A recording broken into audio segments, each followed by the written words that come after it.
Hoy en Historia de la Moda nos acercamos a las armaduras medievales, uno de los elementos más importantes de aquella época. Elemento fundamental en las batallas y que, cómo no, a lo largo de toda aquella historia, en todos aquellos siglos, tuvo una evolución muy importante hasta convertirse en uno de sus elementos principales a la hora, obviamente, de guerrear. Buenos días, buenas tardes, buenas noches o buenas madrugadas, allá donde me mires. Bienvenidos en este Viernes Santo, ¿a qué? A Historia con la Moda.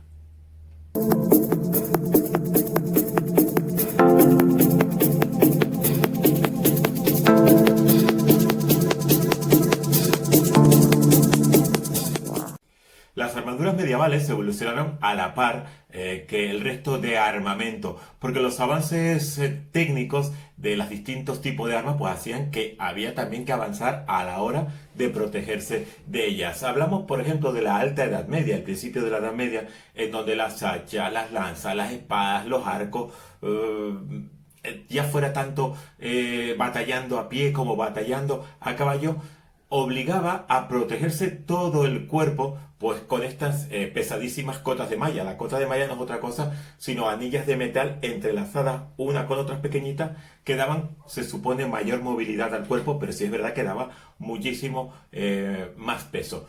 Las armaduras empezaron a desarrollarse en el siglo XIII, eso sí que decirlo, como defensa a a las ballestas. ¿Sabes, no? Lo que son. Las ballestas pues son pues que disparaban unas flechas muy grandes y muy pesadas. Y claro, había que defenderse contra ellas. También se emplearon, por ejemplo, corazas no solamente de metal, sino por ejemplo también de cuero endurecido por cocción. Es decir, se ponía el cuero a guisar, a guisar, a guisar, y que cuando se secaba se quedaba duro y con la forma que buscaban, pues hacían también que fuese una forma de defensa.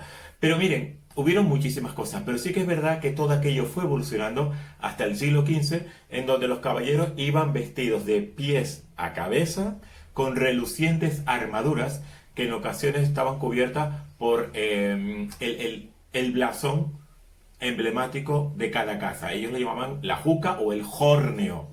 Creo que sí, que era algo así.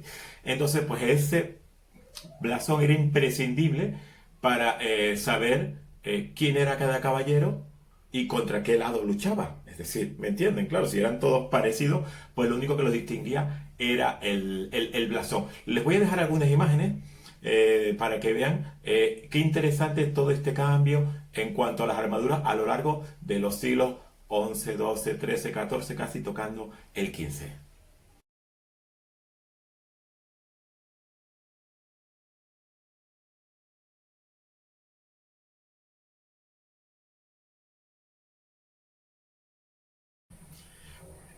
Me encantaría hacer una salvedad al respecto, es decir, yo estoy hablando de las armaduras de la etapa medieval, pero sí es que es verdad que al principio de la historia de la humanidad también se produjeron algunos elementos tipo armaduras. Por ejemplo, hablamos de la etapa griega, hablamos de la etapa romana, en donde a lo mejor se utilizaba un elemento a lo mejor como un peto endurecido, o unas espinilleras, o un casco. Pero armadura, el concepto como armadura es importante recordar que se tocó y se hizo importante en la etapa medieval. De todas formas, les voy a dejar alguna imagen de algún elemento de la época romana y la época griega para que vean que interesante.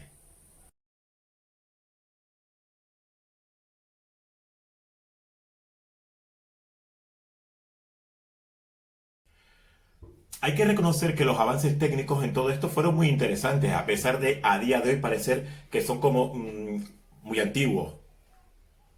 Me acabo de descubrir de gloria con la frase. Pero esa es la realidad, porque los avances de las distintas técnicas metalúrgicas hacían que durante, por ejemplo, el siglo X, el siglo XI, la primera línea de defensa era el escudo, ¿no? Es donde se producía la mayor protección. Y claro, por ejemplo, en la cabeza se ponía el típico casco y la única defensa que había era pues la pieza nasal, que era la única protección que había. Claro, todo eso fue cambiando y se fueron añadiendo a esa malla de cota, se le fue añadiendo más placas en el cuerpo para irlo convirtiendo cada vez en más protector y también más bonito, ¿no? Más estético, porque al fin y al cabo les recuerdo que estamos en una época de gestas, de heráldica, de gran poderío, y entonces eso es importante. Ustedes piensen, por ejemplo, que esas armaduras en la que los caballeros luchaban en las justas y en los torneos eran inspirados, por ejemplo, pues en una idea muy romántica. Y claro, ahí la dama le daba como la prenda en prueba de su amor, ¿no? Entonces, claro, esas armaduras no eran las que ellos llevaban a la guerra, eran armaduras como un poquito más estéticas, más ligeras, más bonitas. Por esa razón es importante diferenciar esas cosas. Y en cuanto a la heráldica está más que claro. El arte, obviamente, de distinguirse del resto que se fue convirtiendo en un arte mucho mayor y a día de hoy todavía hay muchas familias, de aquí para arriba, familias, ustedes me entienden, que siguen con su heráldica. Pues eso es un poco lo que les quería comentar de las armaduras. Espero que les haya interesado, espero que sigan conmigo y nos vemos el próximo día para seguir hablando de historia de la moda. Y no se preocupen que ya estoy acabando con la etapa medieval.